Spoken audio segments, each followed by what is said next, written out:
Presentamos a Jalón con Celín López. Hola, ¿qué tal? Muy buenas, bienvenidos a Jalón. Les saluda Celín López y este domingo vamos a hablar de un importante tema. Todos los últimos domingos de septiembre en Honduras se celebra el Día de la Biblia.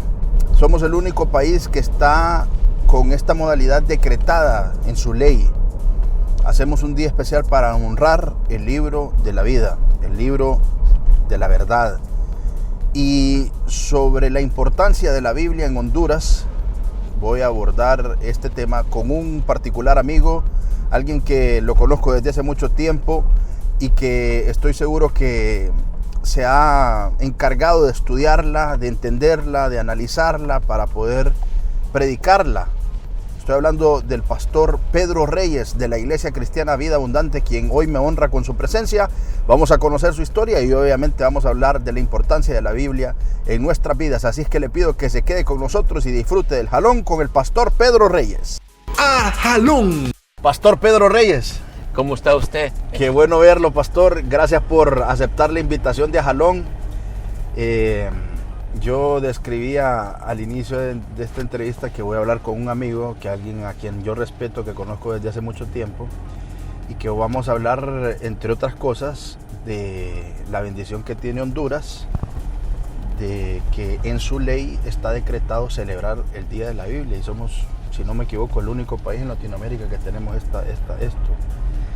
Pero vamos a conocer quién es Pedro Reyes y si me permite hacer preguntas, espero que no incomodarlo y que usted conteste. Pero tengo que arrancar con la misma pregunta que le hago a todos. ¿Dónde tiene el ombligo enterrado Pedro Reyes? Es muy interesante. Yo tengo mi ombligo enterrado en el departamento de Olancho. Usted es olanchano.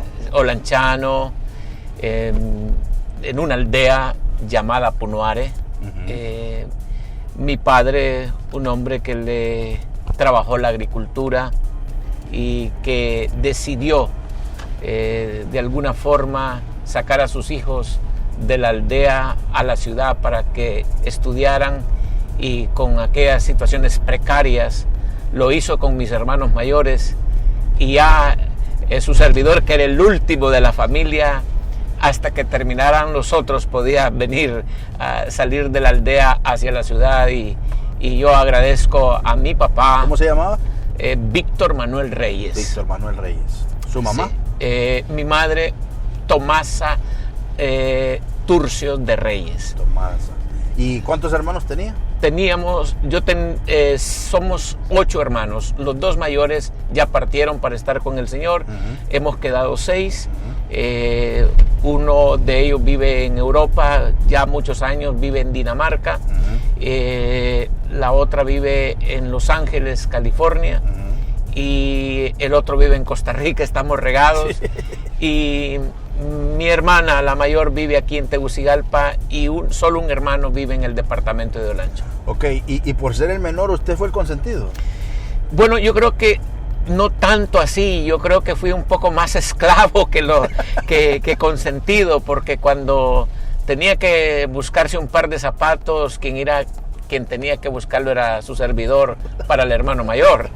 Y quien tenía que ir a hacer las cosas de casa, los mandados era su servidor. Y yo creo que más que consentido fui un acompañante impedernido de mi madre. Ajá. En los quehaceres de la casa. ¿Tuvo limitantes, pastor?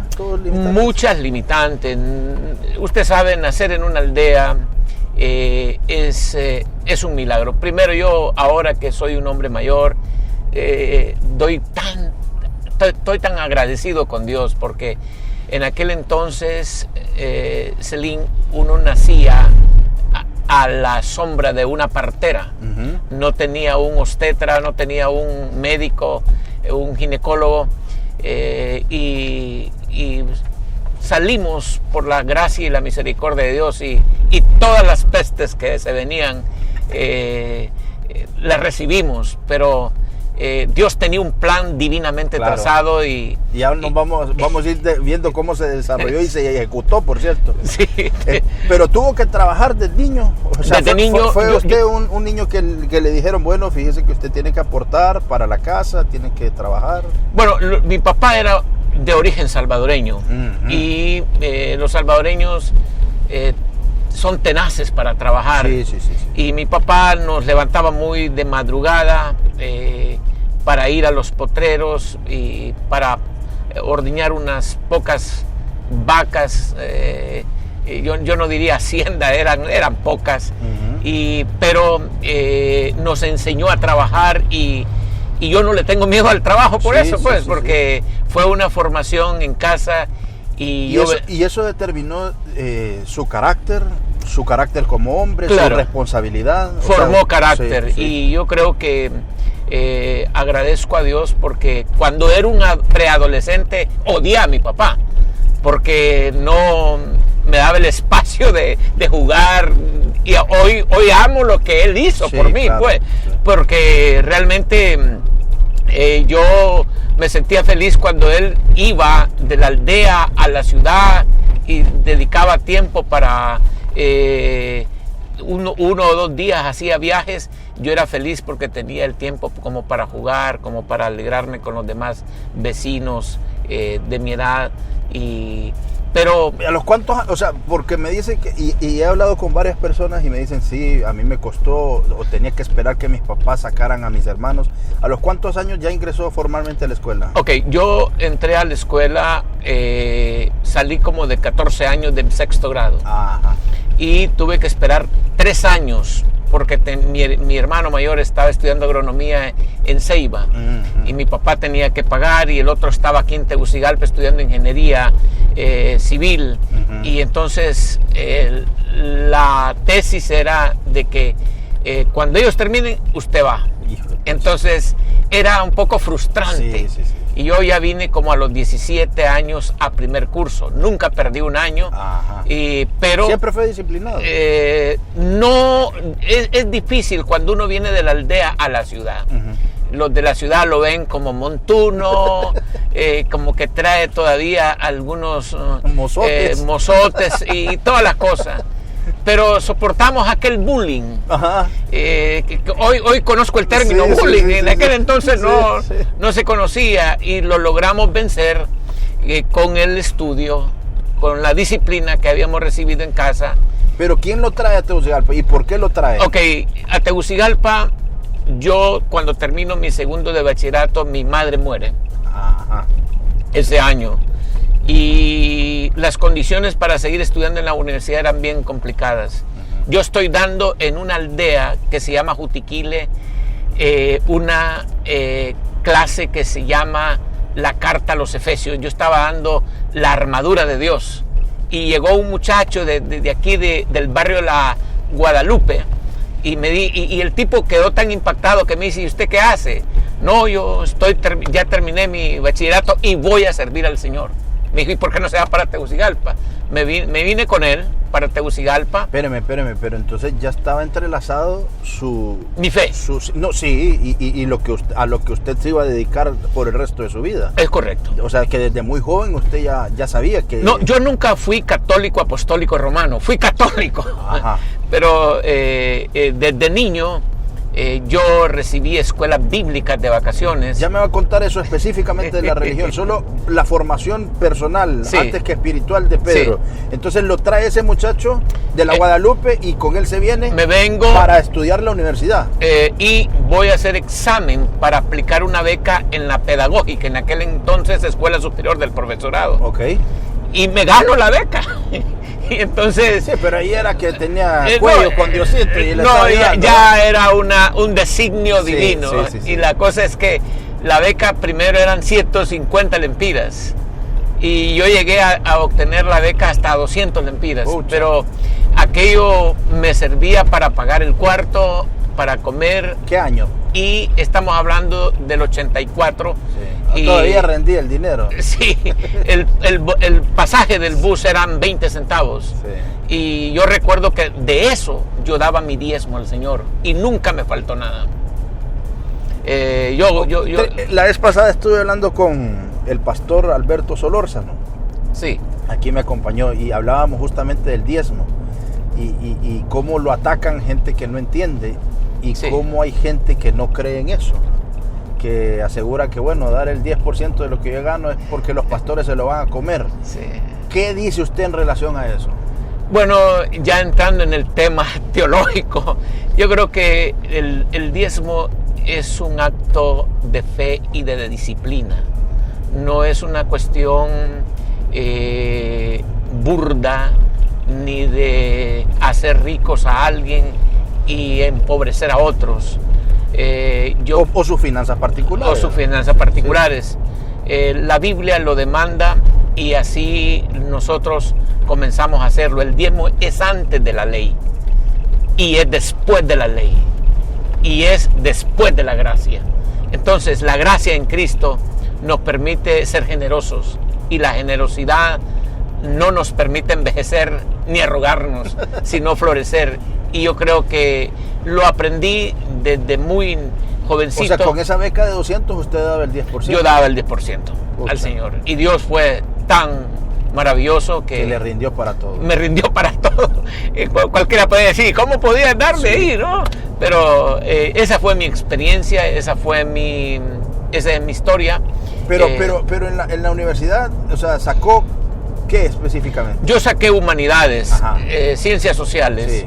Y me gustó siempre la cuestión de el área de sociología e historia. Uh-huh. Y bueno, no fui la estrella, habían otros alumnos superiores, pero era dedicado y siempre me defendí. ¿Su esposa?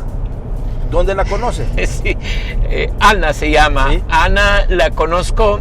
Yo fui pastor en la San Miguel, en una de las colonias de aquí de la capital.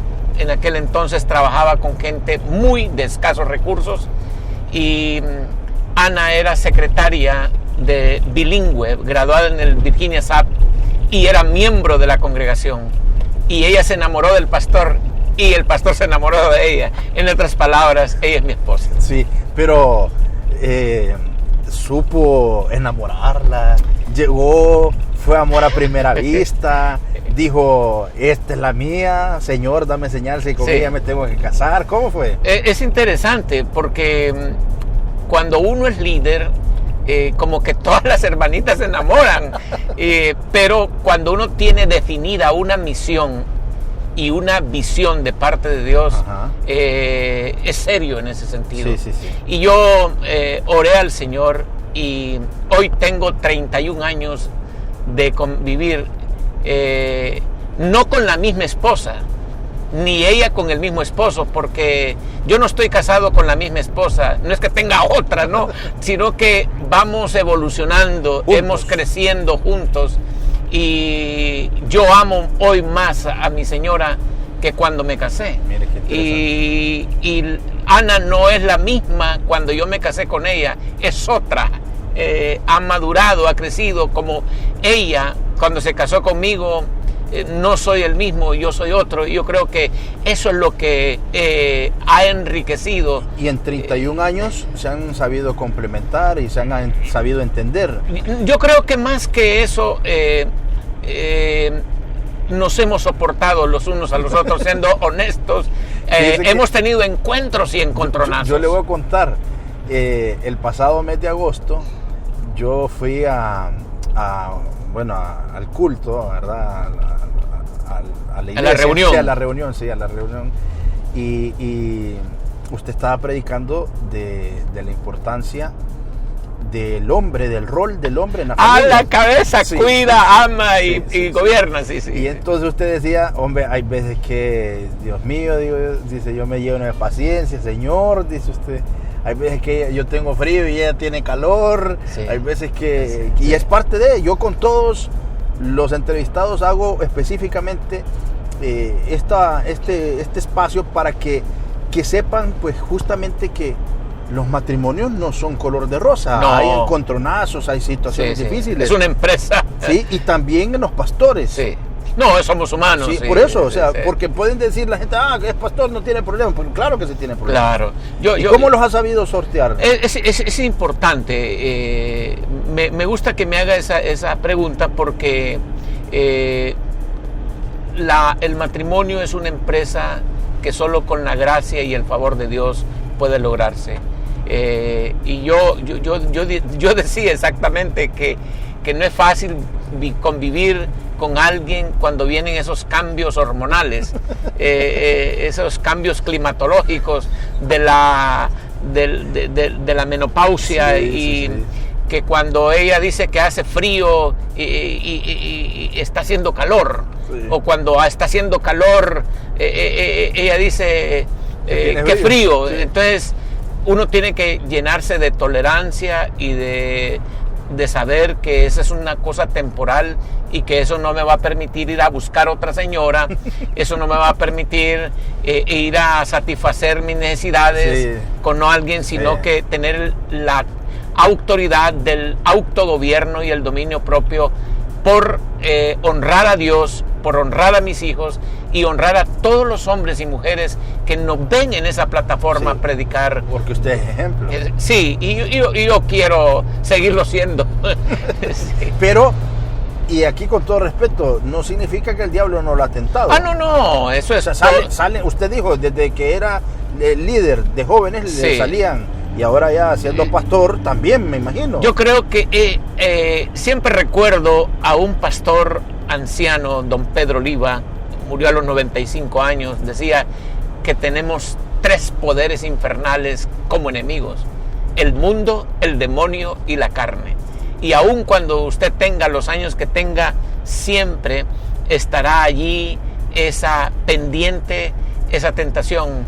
Yo no sé si usted vio la película Mente Brillante. Sí, sí. El tipo siempre tiene 3 personajes, sí, indeseables, sí, una niña, un investigador, sí, y un alumno, sí. Y dice que lo torturaban, sí, continuamente. Sí. Eso es exactamente el mundo, el demonio y la carne, y son indeseables, son perversos, pero hay que tratar de saber convivir con ellos. Sí, qué interesante.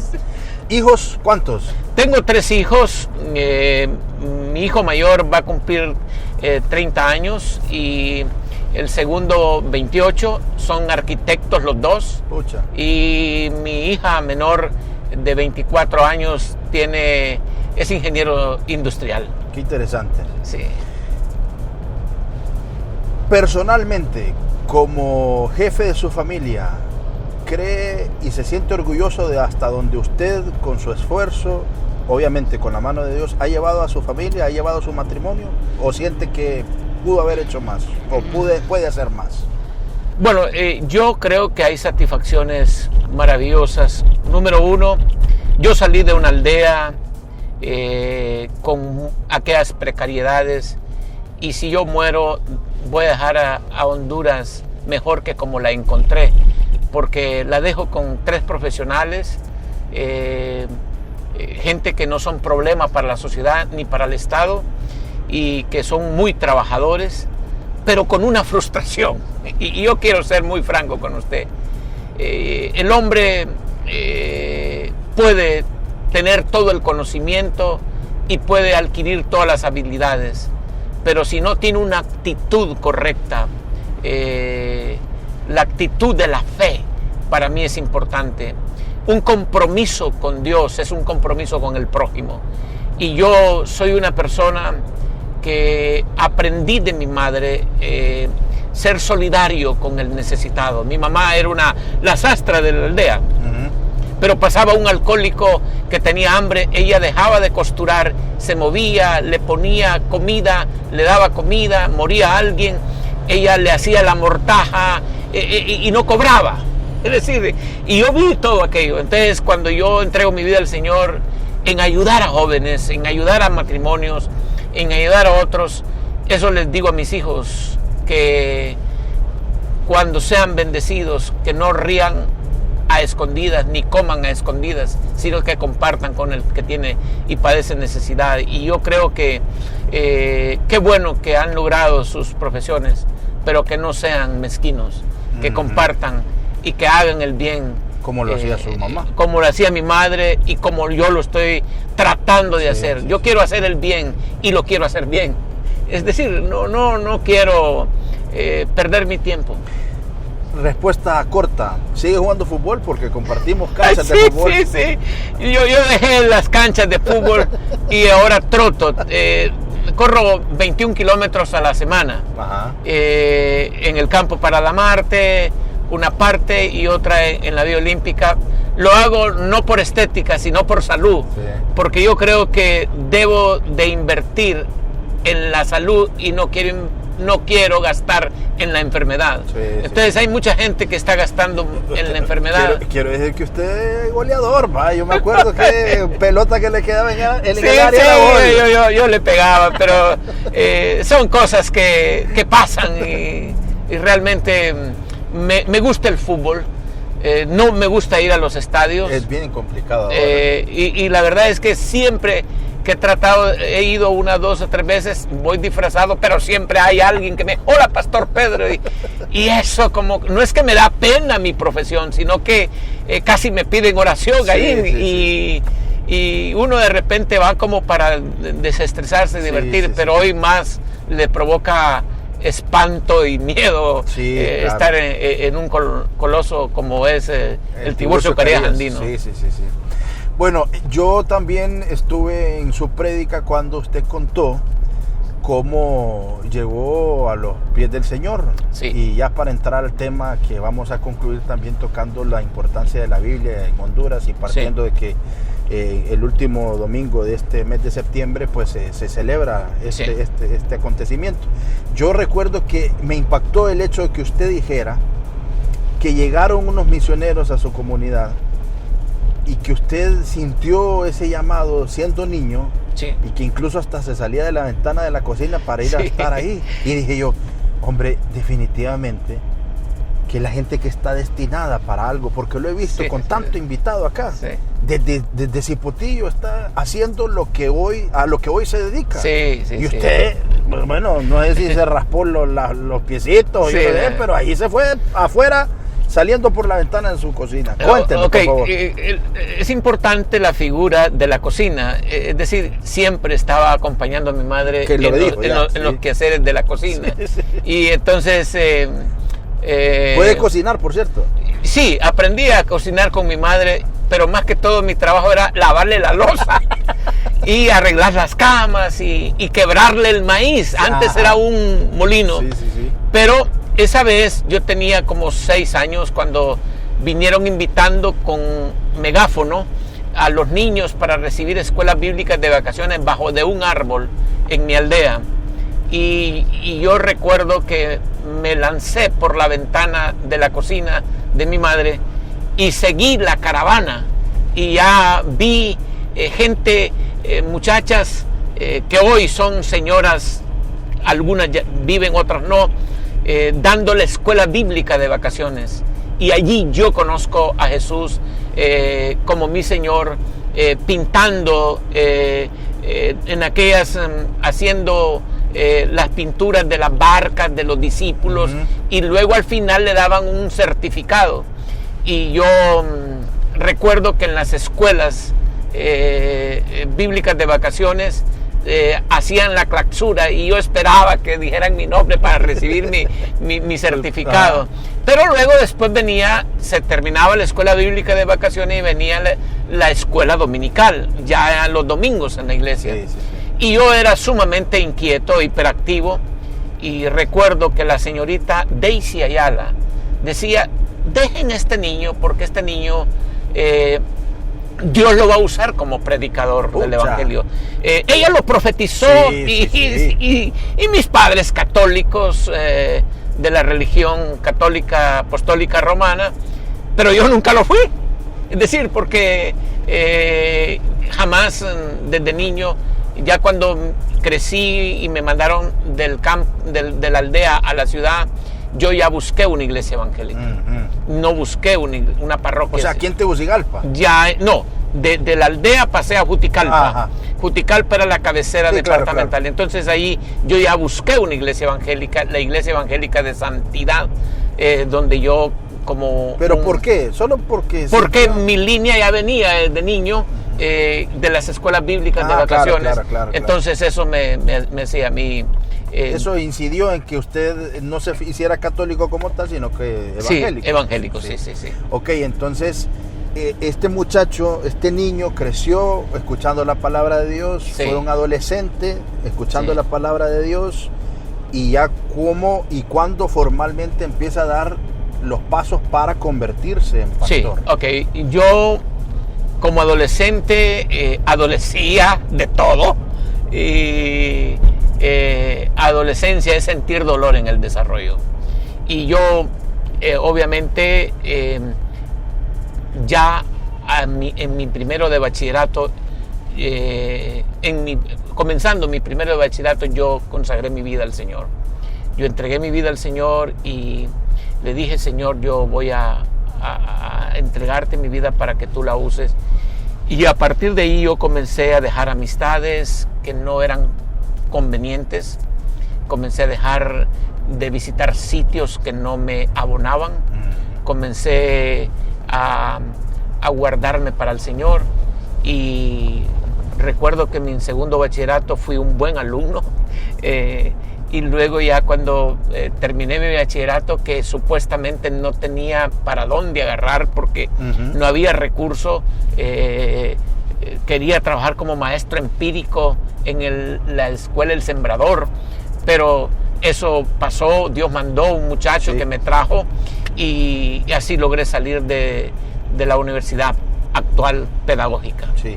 Y ya en esta iglesia que me dijo que cuando vino aquí a Tegucigalpa es su primer, o sea, se convierte en líder de jóvenes. Sí, yo ya pertenecí al grupo de Juventud para Cristo con Raúl Saldívar, doctor en Derecho Internacional Privado. Hoy Raúl, en aquel entonces adolescentes los dos, trabajamos en las vacaciones de la universidad.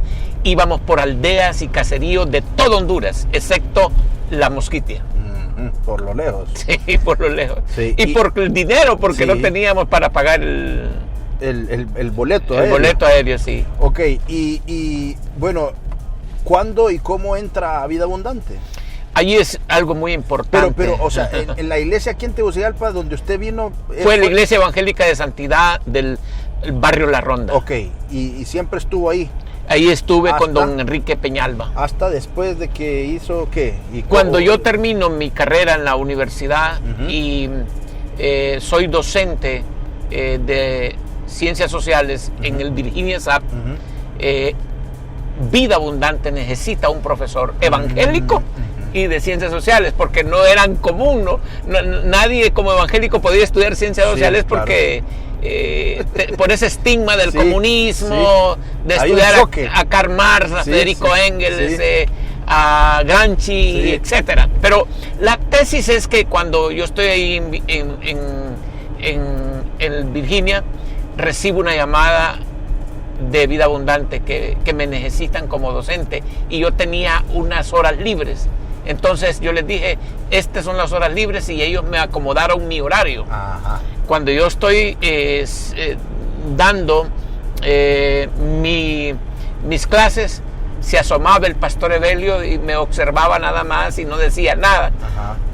Cuando él daba los devocionales a los maestros, yo no iba porque yo no compaginaba con la doctrina del pastor Evelio. Es decir, y estuvo a punto de correrme. Pucha. Porque, o sea, yo me rebelaba en aquel momento, pero él fue tan prudente, dijo: algo tiene Dios con este muchacho, y un día mandó a doña Judy de Celaya: hable con el profesor joven para que esté en el devocional, y yo tuve que estar allí, y ya comenzó la plática, y un día él me invitó a su casa y me dijo: usted tiene mucho que dar, permítanos ayudarle. Y yo con mucho temor, yo no fui a Vida Abundante a buscar un puesto ni a desbancar a nadie. Sí. A mí me llamó el Señor a través del pastor Evelio, y fui, y hasta el día de hoy, 25 años de estar con él. Fíjese que eso no lo sabía, y yo que voy a la iglesia asisto y se lo agradezco que lo cuente aquí porque es interesante. O sea, existió esa situación que se supo superar. Ahora, no era cuestión, o sea, sí. En aquel entonces el pastor era neopentecostal, sí, alegre, y nosotros no aplaudíamos. Por eso es la cuestión. Sí. Es decir, no puede tener comunión un hombre que usa himnario, en el caso mío, que yo cantaba los signos en la iglesia metodista, y venir a una iglesia neopentecostal donde danza. Sí. Entonces, ese era el tema. Hubo un choque ahí. Choque doctrinal, por claro. eso no...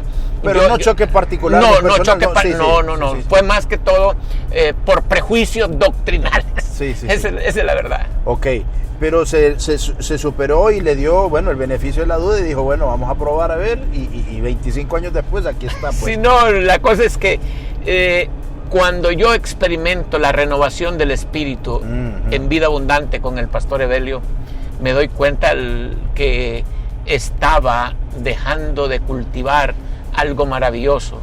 Luego él oró por mí y me dijo, el Señor lo va a usar para que predique al mundo.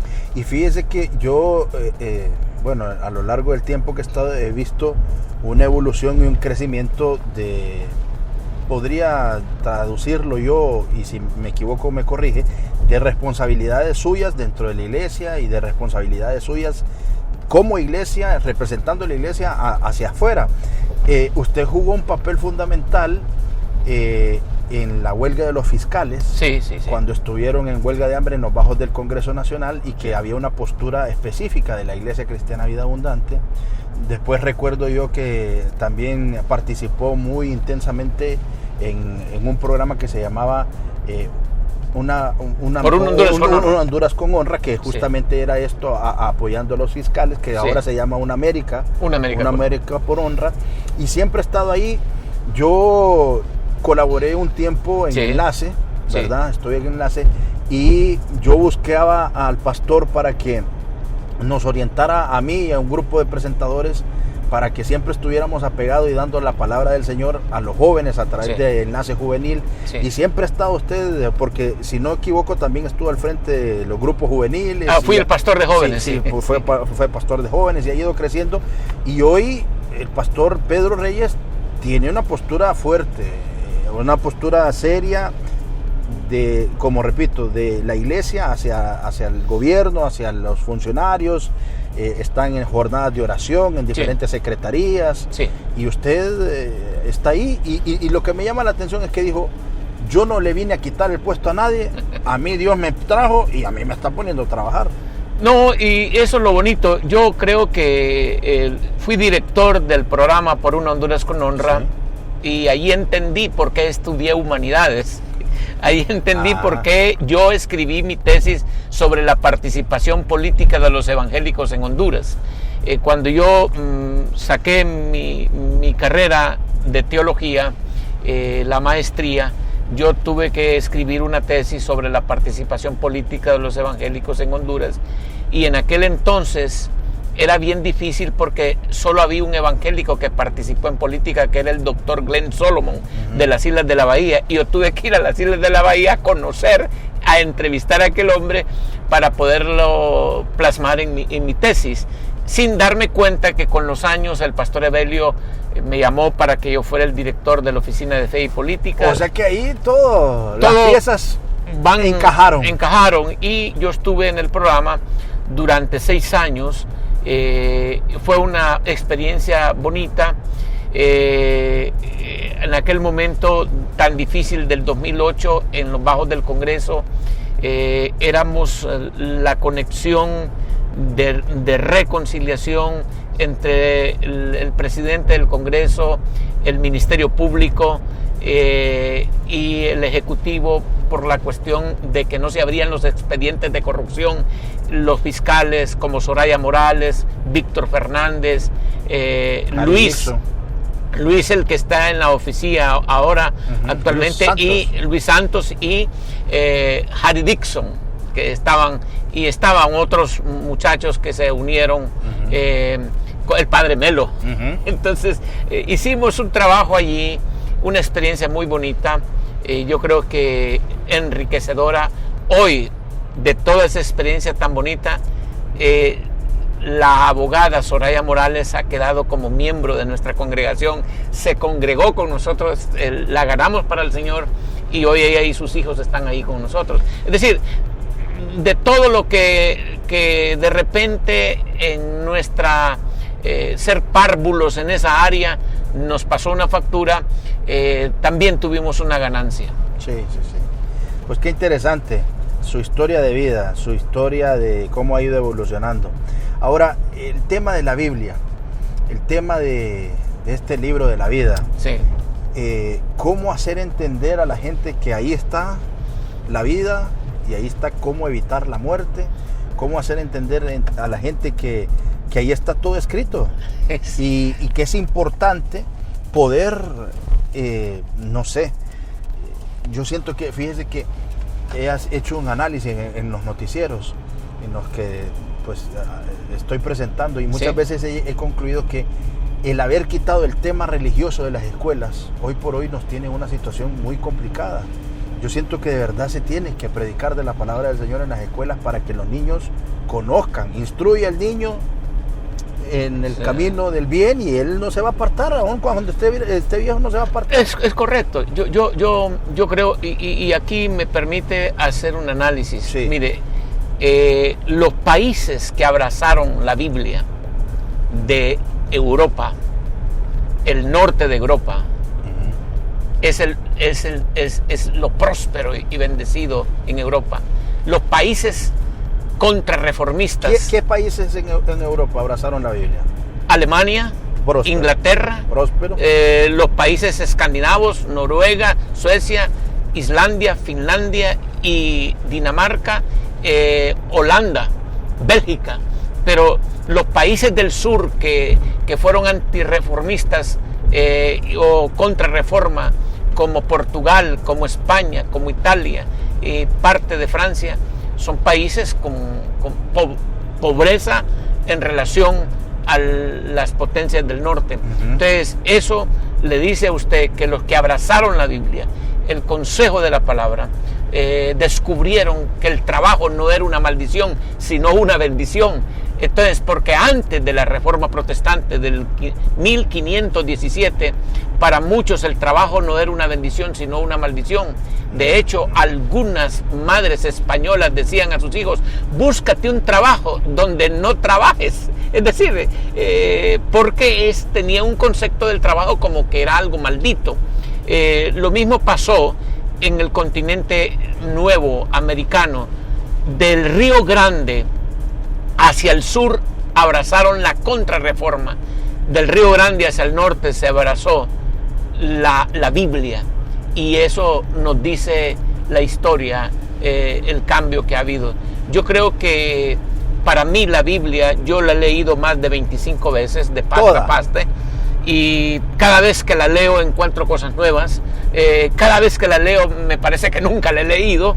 Y yo soy un hombre que dependo de lo que la palabra de Dios dice, porque la Biblia ha estado conmigo, Celín, en el llanto, en la alegría, ha estado en la fiesta como en el duelo, ha estado en las bodas como ha estado en los funerales, ha estado en todo la palabra, y esa palabra me ha sostenido, y yo disfruto cada momento que me acerco al texto, porque vale la pena. ¿En qué términos Honduras decreta celebrar el último domingo de septiembre el Día de la Biblia, y por qué se hace? Hay un contexto histórico. San Jerónimo, un hombre que en el 340 dio el primer texto, la Vulgata Latina, traduce la Biblia del griego a la Vulgata Latina. En el 360, un sacerdote extraordinario, y lo hizo en el mes de septiembre.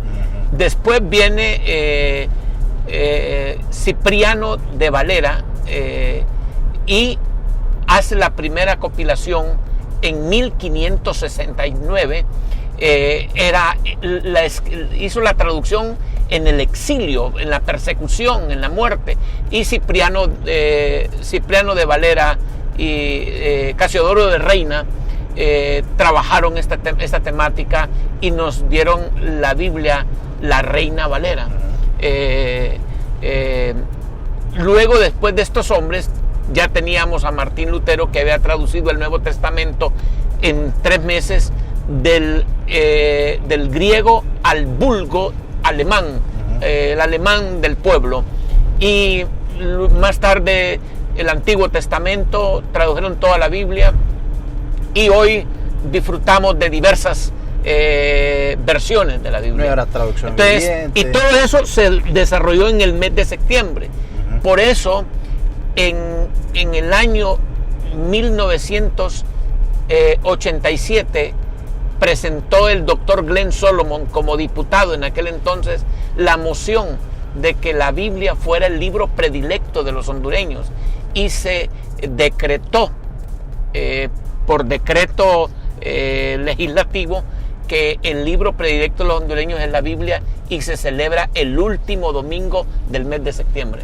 Entonces, pero es interesante que hay 3 países que son reconocidos legalmente.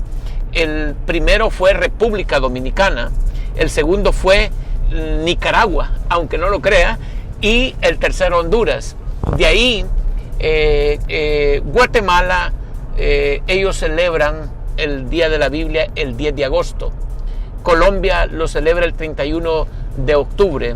Y El Salvador lo celebra como el 10 de diciembre. Pero esto, de ahí todos los países de América Latina, de todo el continente, lo celebran el Día Nacional de la Biblia el último domingo del mes de septiembre. Precisamente porque fue en el mes de septiembre cuando estos hombres dieron la traducción, Cipriano de Valera y Casiodoro de Reina. ¿A la Biblia se le lee literal o se interpreta?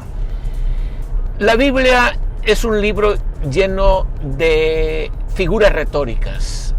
Hay metáforas, hay sinécdoques, hay metonimias, hay parábolas, hay alegorías, etcétera, etcétera. Y no podemos tomar el texto literalmente y a tomar un texto fuera de contexto para hacer un pretexto. Tenemos que estudiarlo. ¿Cómo eso? Tomar un texto fuera de contexto para que sea un pretexto. Sí, es que hay gente que dice, es que así dice la Biblia, mire aquí dice, pero ¿qué dice el contexto? El contexto tiene otro. Fíjese que el otro día me están mandando un mensaje en cadena.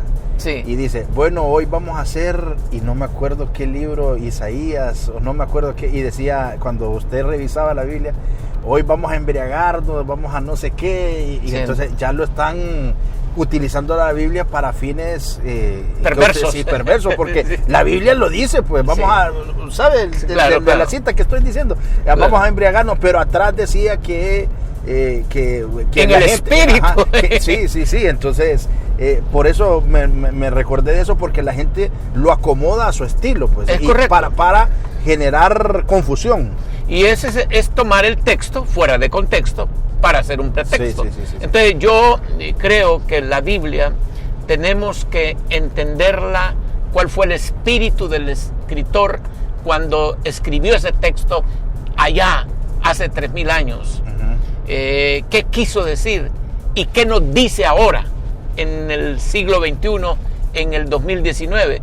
Y creo que yo hace poco predicaba despidiendo a una dama en el sepelio sobre el Salmo 23, que ha sido escrito hace 3000 años o más de 3000 años, ese Salmo 23, y más de 30 siglos, pero la palabra es tan vigente hoy día que si uno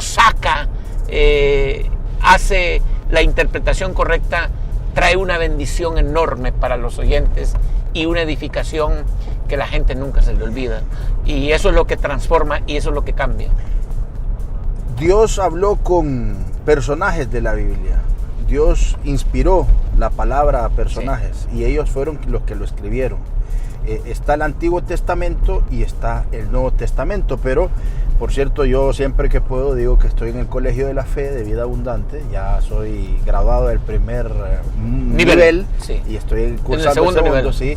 Pero hablábamos de un periodo de silencio, un periodo intertestamental, sí, donde hubo casi 400 años donde Dios no habló.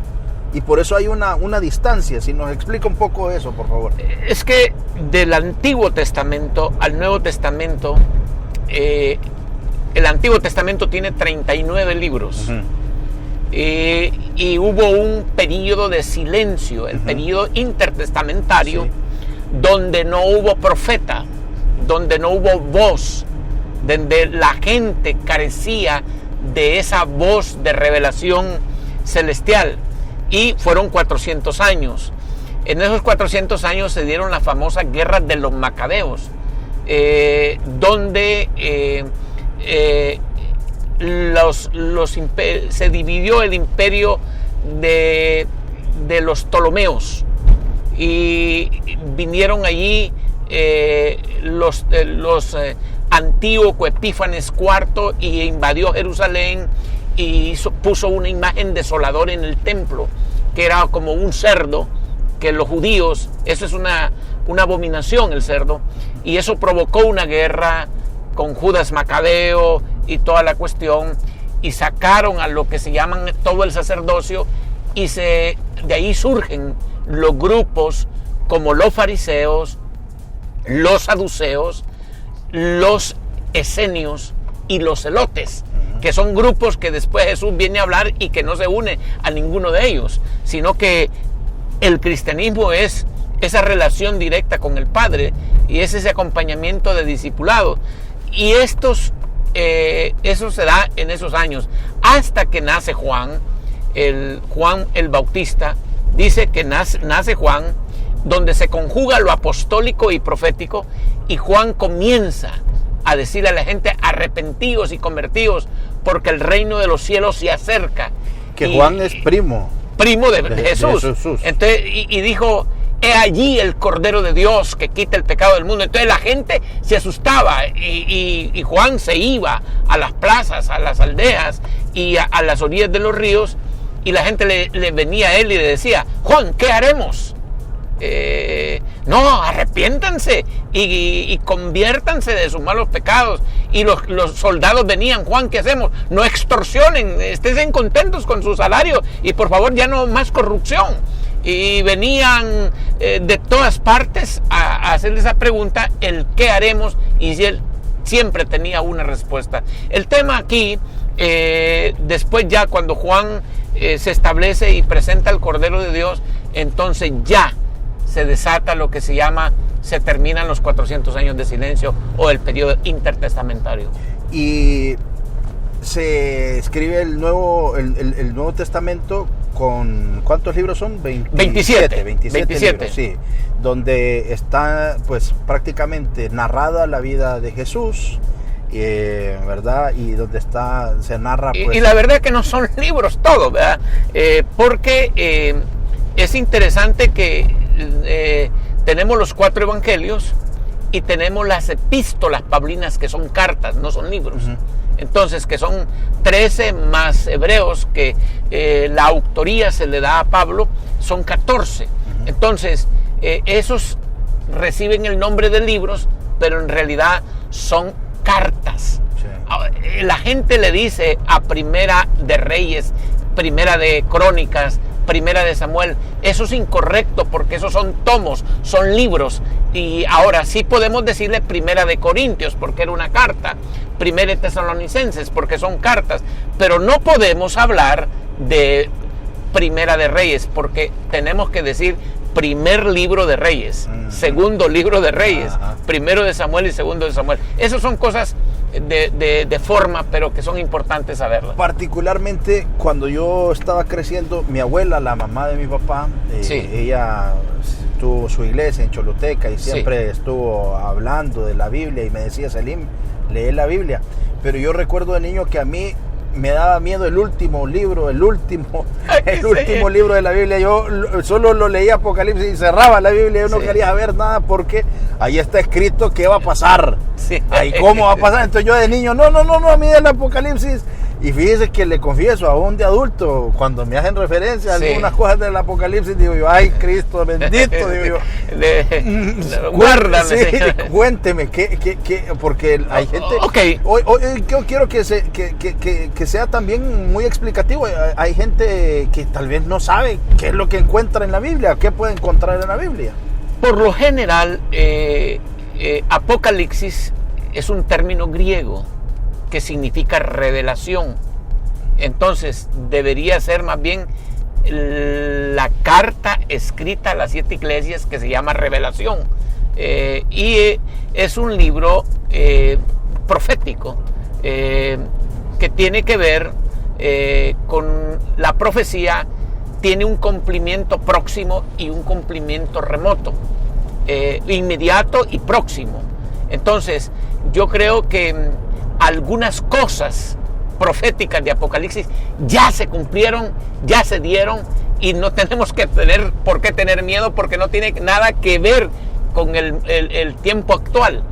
Habrán otras cosas dentro del escrito de Revelaciones o Apocalipsis que todavía no han tenido su cumplimiento, y es ahí donde tenemos que apuntar nosotros en ver la revelación. Ahora, repito, no hay que tomar, la gente está preocupada en los acontecimientos futuros y se olvida de hacer las responsabilidades puntuales de la hora, del aquí y del ya. Entonces, lo otro vendrá. Y si usted ha sido un buen hijo y un día el Señor se lleva a su madre, usted no va a tener ningún cargo de conciencia, excepto que le va a hacer falta. Sí. Pero como buen hijo, usted se va a sentir contento. Pero ¿por qué llora muchos a sus seres queridos? Porque tienen un cargo de conciencia. Sí. Pero aquel que hizo bien las cosas dice, cumplí. Y yo creo que eso tiene que ver lo mismo con el Apocalipsis, que cuando usted ha hecho las cosas y con la gracia y el favor de Dios, porque no es por méritos, sí, claro, ni por deméritos, sí. es por la pura gracia de Dios. Sí. Y si usted vive en el mundo de la gracia, en el trono de la gracia, en el Dios de gracia, las cosas van a ser totalmente diferentes. Claro. En la Biblia encuentra historias de traición, en la Biblia encuentra historias de amor, en la Biblia encuentra historias de fe, en la Biblia encuentra historias de pruebas difíciles. En la Biblia lo encuentra todo, pastor. Sí, yo creo que en la Biblia no se encuentra todo, pero sí hay de todo. La cosa es que la Biblia tiene cuestiones históricas, tiene cuestiones culturales. El problema de mucha gente que de aspectos culturales quiere hacer asuntos doctrinales. Entonces no se puede.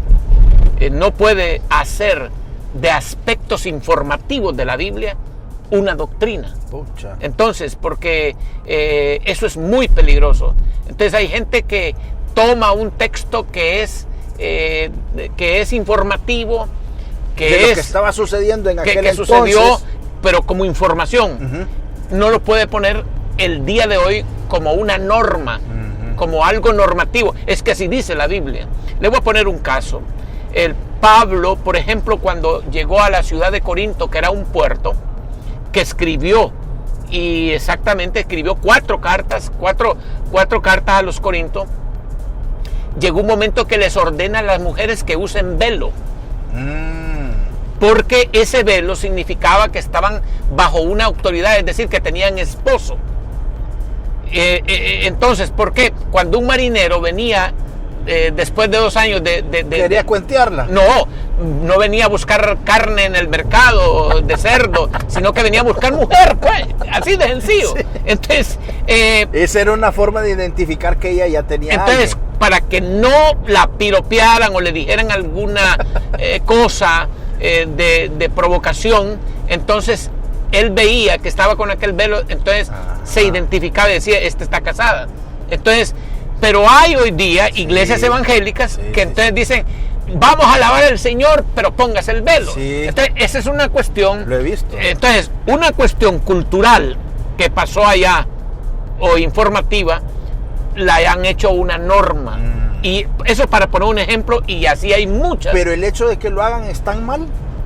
No es que sea malo, pero tampoco podemos obligar a alguien que si no lo hace así, lo hace sentir mal, con sentimientos de culpa y con cargos de conciencia, porque la hermana le fue mal, se enfermó porque estuvo en la reunión y no usó el velo. Entonces, ese tipo de cosas manipulan está y dañan. Sí, está distorsionado el mensaje. Sí. Mire qué interesante. Siempre me pregunté eso. Y usted me lo vino a contestar sin que se lo preguntara. Bueno, pero ese es precisamente el diálogo. No, pero se lo digo, era una inquietud mía particular y usted me lo contestó. Qué interesante. ¿Se tiene que sistemáticamente estudiar la Biblia en las iglesias? Yo creo que el estudio de la palabra sistemático es el que provoca cambios en el ser humano. Y no hacerlo más cabezón o renacuajo, sino que le lleve a la etapa de la conversión. Conversión es tener un cambio de mentalidad. Conversión es tener una manera nueva de pensar. Y yo creo que eso solamente la Biblia. La Biblia está llena de principios. Y Dios es un Dios de principios. Es como la ley de la siembra y la cosecha. Es una ley, es un principio. Lo que sembras, eso vas a cosechar. Lo que siembras, cosecharás. Entonces, cuando uno lee eso, entonces dice, el caso de Deuteronomio 30:19 dice que las decisiones que Dios dice pone a nuestra disposición la vida y la muerte, la bendición y la maldición. Escoge hoy. Entonces, yo creo que tenemos que escoger todo lo que es de vida, todo lo que es precisamente de bendición, pero ahí está. Entonces ese texto me recuerda que va a depender no de Dios, sino que va a depender de lo que yo decida. ¿Cuál es su cita bíblica preferida? Romanos 12:21. ¿Qué dice? No seas vencido de lo malo, vence con el bien el mal. Y he tratado de que ese texto sea una realidad en mí. ¿Otra vez? Yo he recibido... ¿No seas vencido? No seas vencido de lo malo. Vence con el bien el mal. Y ese fue uno de los textos que usó Martin Luther King en la década del 60 con la lucha civil en Estados Unidos, de los derechos civiles. Cuando a los negros los golpeaban, ellos no respondían. Y ellos decían, el fin de esta guerra no es vencer al adversario, sino avergonzarlo, haciendo el bien. Y yo creo que yo lo he tratado de poner en práctica en mi vida, de no ser vencido de la gente que me ha hecho mal, sino hacerle bien. Y cuando yo les hago el bien, ellos quedan avergonzados. Sí, qué interesante. Entonces, ¿Qué recomendación? Porque estamos llegando al final, pastor. Se fue la hora en un abrir y cerrar de ojos. ¿Qué recomendación le deja a la gente? ¿Qué puede decir como palabra de esperanza para este pueblo que está golpeado por muchas cosas? Inseguridad, falta de empleo, una situación de falta de salud. ¿Qué le puede decir usted para reforzar su fe y para entregar su vida a Cristo? Yo diría que no pactar con esta realidad presente. En esta realidad que vemos hay violación a las leyes. No hay un Estado de Derecho, pero yo no voy a pactar con esa realidad presente. En esta realidad hay crimen, hay narcotráfico, hay corrupción, pero yo no voy a pactar con esa realidad. La única palabra que yo puedo decirle hoy, no perdamos la esperanza. La esperanza nunca muere. Y tengamos fe y esperanza que cosas mejores vienen para Honduras. Y esperemos en el Señor. Dios es bueno, y si usted tiene esa fe inquebrantable de no pactar con esta realidad presente y tiene fe, usted va a ver lo que su corazón ha soñado. y siga soñando, aunque lo que vea no es lo que usted anhela, pero como dijo Abacú, escribe la visión, comparte la visión, espérala en el Señor y a su tiempo llegará, y ten fe y que la fe no desmaye en el Señor. Dios, solo la última pregunta, ¿Dios se va a encargar de darle su merecido a los corruptos de Honduras? A todos los corruptos del mundo y de Latinoamérica, no solo a los de Honduras. Pero, ¿por qué? Porque Dios no quiere que nadie perezca. Sí. Dios quiere que todos vengan al conocimiento, y hay gente que está ahorita pasando momentos difíciles, duros, pero es la única forma y es la única manera como para que reconozcan la soberanía de Dios. Le voy a poner el caso de don Ramón Mata, 32 años preso en Estados Unidos, y en una entrevista, la única que ha dado para un noticiero en Honduras, dijo él: aquí en esta celda tan pequeña, el único que me ha acompañado y el único que me acompaña y con el que platico siempre es con el Dios hecho carne, con el Espíritu Santo, y aquí he entregado mi vida. Quizás nunca lo hubiese hecho si no hubiese sido ahí. Y no es fácil, pero Dios tiene su metodología para poder llevarnos a una entrega y a un compromiso total para una vida total. Él se va a encargar de poner todas las piezas de la manera correcta para que el plan divino de su vida se cumpla. Le agradezco, pastor. Ha sido muy entretenido, muy ilustrativo. Yo le agradezco. Siempre que voy a la iglesia y usted predica, pongo más atención todavía, y de verdad que se nota que está en lo que está. Que está estudiando con propiedad, sabe todo cómo explicarlo bien, y eso solo denota de que usted está estudiando la Biblia permanentemente. Yo creo que, y yo le voy a decir algo muy en serio, yo voy a morir haciendo esto. Yo no puedo hacer otra cosa que hacer lo que hago, y disfruto hacer lo que hago. ¿Y qué cree que le va a decir Dios cuando llegue al cielo? ¿O qué le va a decir usted? No, yo creo que no estaré tan pendiente en lo que me va a decir, porque lo único que puedo llevarme en mis manos es lo que yo pueda hacer por mi prójimo en esta tierra. Las demás cositas son banales. Sí. Bueno, le agradezco, pastor, y le agradezco a usted por haber estado con nosotros. Gracias por haber estado con este jalón, un jalón que lo hicimos para hablar de la importancia de la Biblia en Honduras. Y insisto, entre más Biblia le demos a los niños y a los jóvenes en Honduras, más eso va a incidir y cambiar en la realidad de nuestro país. No podemos estar alejados de Dios. Sin Dios nada se puede hacer. Así es que esto debería de ser considerado por las autoridades y determinar si verdaderamente podríamos regresar la enseñanza de la Biblia a las escuelas y a los colegios. Así que eso es para que se reflexione. Gracias, los espero en el próximo programa. Buenas noches, con permiso. Hemos presentado A Jalón con Celín López.